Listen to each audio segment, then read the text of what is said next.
Olá, eu sou o T2000 e no vídeo de hoje irei contar duas histórias arrepiantes que se passam no Japão. Então já deixem o like e se inscrevam para mais histórias assustadoras.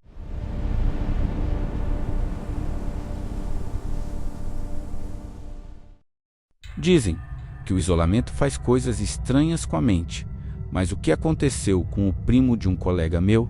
Bem, isso vai além de um simples esgotamento. Ele morava em um daqueles apartamentos minúsculos em Nishi-Shinjuku, no Japão, onde as paredes parecem apertar você um pouco mais a cada dia. Era o ano de 2021, o auge daquela quietude sufocante da pandemia. O Japão, que costuma ser um organismo vivo, de neon e movimento, tinha se tornado um necrotério a céu aberto. Ele já não estava bem. Semanas sem tocar em outra pessoa, apenas o brilho azul da tela do computador e o som do próprio batimento cardíaco. Ele começou a desenvolver manias. Conferia a tranca da porta 7, 8 vezes. Lavava as mãos até a pele descascar, convencido de que o ar dentro do apartamento estava pesado. Mas o pior era o silêncio. Um silêncio que parecia ter peso, que zumbia nos ouvidos como um enxame de insetos invisíveis.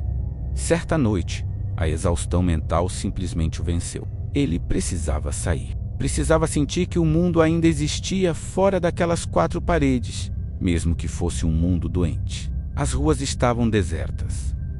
A iluminação pública, geralmente vibrante, parecia cansada, com lâmpadas de vapor de sódio piscando em um ritmo irregular, quase biológico.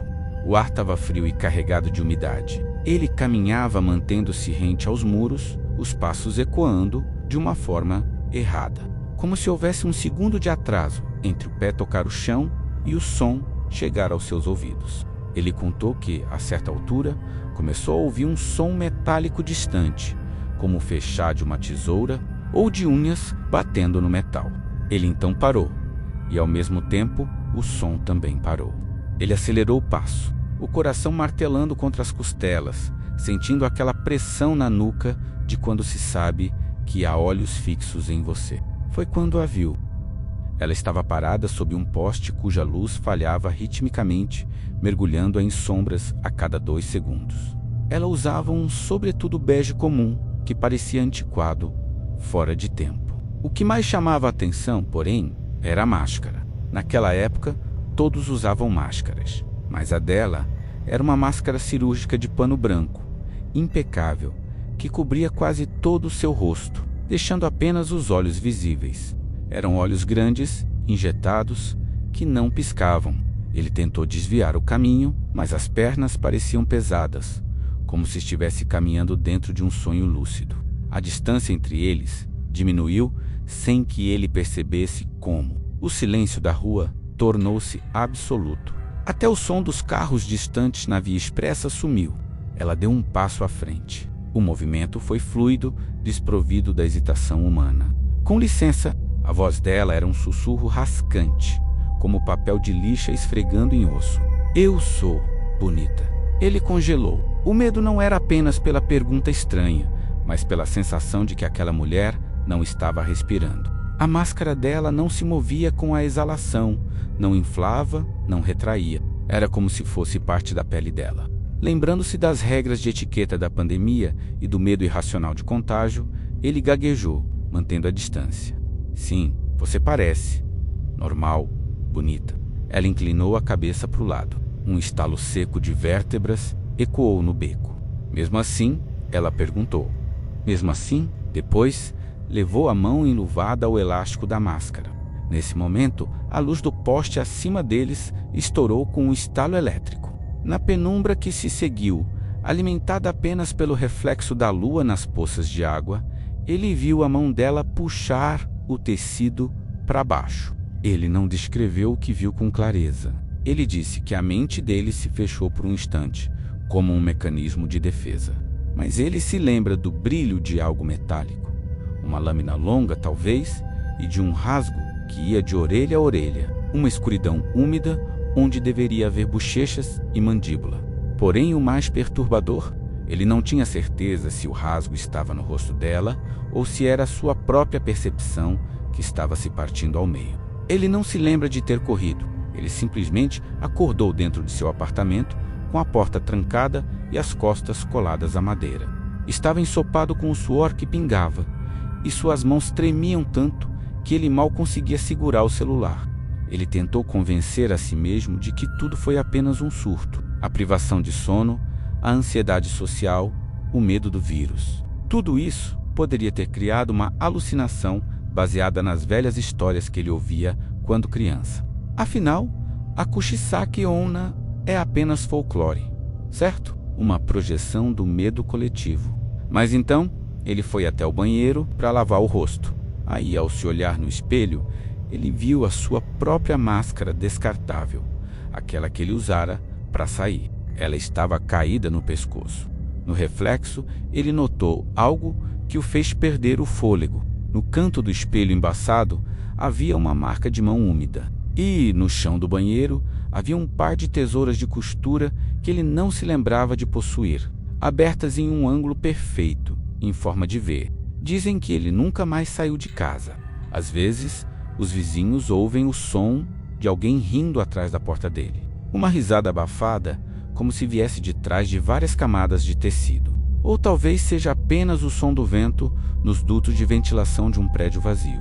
Mas o que realmente me dá arrepios é o que ele me disse na última vez que nos falamos por mensagem. Ele me perguntou se eu achava que o vírus atacava os pulmões, ou se ele apenas preparava o mundo para o silêncio que ela precisava para ser ouvida. E aí, o que você acha que aconteceu com ele? O rapaz realmente se encontrou com esse ser apavorante? Ou foi só um surto por conta do isolamento da pandemia? Digam a sua opinião nos comentários. Meu nome é Yuki e a história que eu vou contar para vocês ficou guardada comigo por muito tempo. Alguns vão achar que é só a imaginação de uma garota cansada, mas eu sei o que vi. E mais do que isso, eu sei o que senti. Tudo começou numa terça-feira cinzenta. Fiquei de detenção por causa de uma nota baixa em matemática. O tipo de punição boba que em uma escola japonesa antiga como a minha parece uma sentença de morte social. Quando o professor finalmente me liberou, o sol já estava naquela fase agonizante do entardecer. As janelas enormes do corredor projetavam sombras longas, esticadas como dedos negros pelo chão de madeira rangente. A escola estava vazia, ou pelo menos deveria estar. Enquanto eu caminhava pelo corredor do terceiro andar, o som dos meus próprios passos ecoava de um jeito estranho. Parecia que havia um atraso, como se algo estivesse tentando imitar o meu ritmo. 1 milésimo de segundo depois. Eu parei, o som parou. O ar estava gelado, com aquele cheiro característico de prédios velhos. Cera de assoalho, papel úmido e algo levemente metálico, como sangue seco ou ferrugem. Antes de descer e ir para casa, senti um aperto no estômago. Eu precisava usar o banheiro. O problema é que o banheiro mais próximo era o do fim do corredor, o banheiro da Anako-san. Sabe, todo estudante no Japão cresce ouvindo sobre ela. A menina de saia vermelha e corte de cabelo tigelinha que vive na terceira cabine. A gente brinca, faz piada, desafia os novatos, mas ninguém, absolutamente ninguém, quer estar lá às 6 da tarde, quando a luz lá fora é de um roxo doentio. Empurrei a porta de madeira.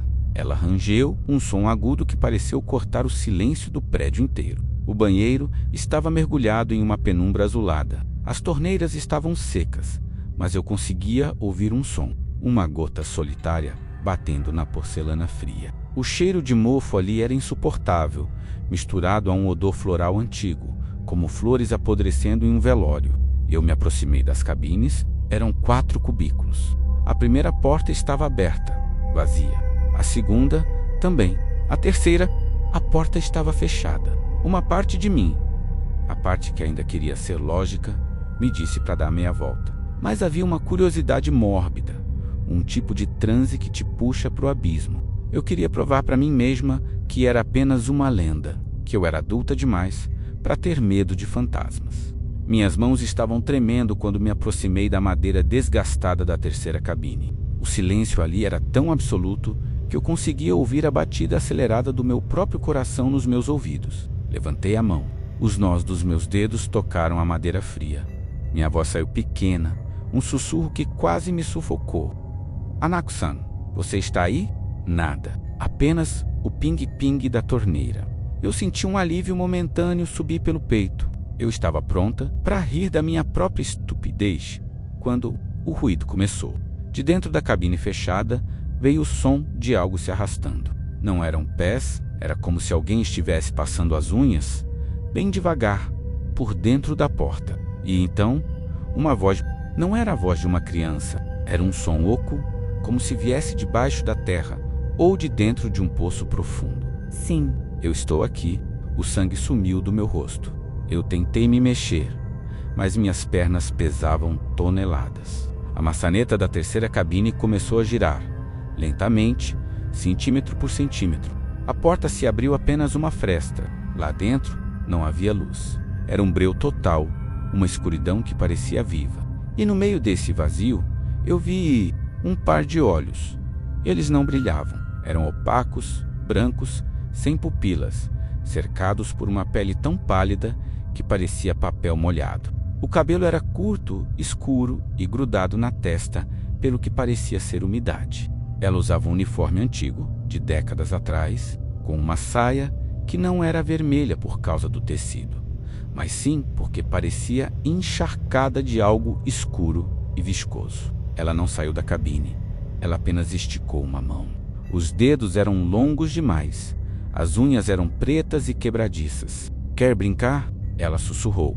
O cheiro de podridão inundou o banheiro. O pânico finalmente quebrou minha paralisia. Eu me virei e corri. Eu não olhei para trás, mas ouvi a porta da cabine se escancarar com uma violência absurda. Eu ouvi o som de pés descalços batendo no chão molhado atrás de mim. Eu saí do banheiro e disparei pelo corredor. As luzes do teto começaram a piscar e estourar, uma após a outra, conforme eu passava por elas, me deixando na escuridão total. Eu tropeçava nos meus próprios pés, minhas lágrimas embaçando a visão. Eu sentia o ar gelado dela na minha nuca. O hálito dela cheirava a terra molhada. Consegui chegar às escadas. Eu desci os degraus saltando, quase caindo, até alcançar o portão principal. Depois disso, só parei de correr quando cheguei na rua iluminada, sob os postes de luz da avenida. Assim que eu cheguei em casa, me tranquei no quarto e chorei até dormir. Tentei me convencer de que aquilo foi um surto de estresse, que a mente prega peças quando estamos sozinhos. Isso foi há 3 dias, mas tem algo que não me deixa dormir. Ontem eu estava tomando banho na minha casa. O banheiro estava cheio de vapor. Quando olhei para o espelho embaçado, vi a marca de uma mão pequena, bem no alto, onde eu não alcançaria. E hoje cedo, enquanto eu escovava os dentes, ouvi um barulho vindo do corredor. 3 batidas surdas na porta. Eu tô aqui no meu quarto agora, com o celular na mão, gravando esse relato. O silêncio voltou. Aquele silêncio pesado. Eu só queria avisar vocês. Se algum dia estiverem sozinhos em um lugar silencioso e sentirem um cheiro estranho de flores velhas, não batam em porta nenhuma, porque às vezes ela não quer apenas responder. Às vezes ela quer sair com você. Nesse exato instante eu acabei de ouvir a maçaneta do meu quarto girar. Você ouviu isso também? E aí, gostaram das histórias de hoje? Se sim, deixem o like e se inscrevam. E aproveite e deixe um comentário dizendo o que você faria se um fantasma quisesse ser seu amigo.